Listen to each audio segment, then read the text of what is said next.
Budget પહેલા કોંગ્રેસના વિરોધ પર વજુભાઈ વાળાએ પ્રતિક્રિયા આપી। તેમણે કહ્યું કે કોંગ્રેસ આખી પૂરી થઈ જવાની છે। ગુજરાતમાં વિરોધ પક્ષ જેવું છે જ નહીં। લોકસભાની ચૂંટણી પહેલા કોંગ્રેસ સાફ થઈ જશે તેવું કહેવું છે વજુભાઈ વાળાનું।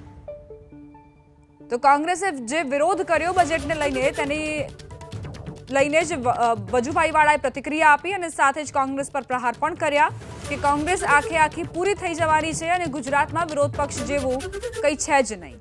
લોકસભાની ચૂંટણી પહેલા કોંગ્રેસનો સફાયો થઈ જશે તે પ્રકારનું નિવેદન તેમણે આપ્યું છે। વજુભાઈ વાળાએ કહ્યું કે લોકસભાની ચૂંટણી પહેલા કોંગ્રેસ સાફ થઈ જશે।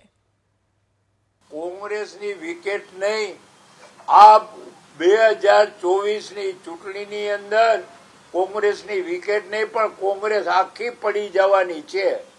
ઘઉંની ગુણીમાં જેમ કાકરા હોય ને એવા વીણેલા વ્યક્તિઓ ભાગ્યે જ કોક છૂટાશે, બાકી આ ખતમ થઈ જવાની।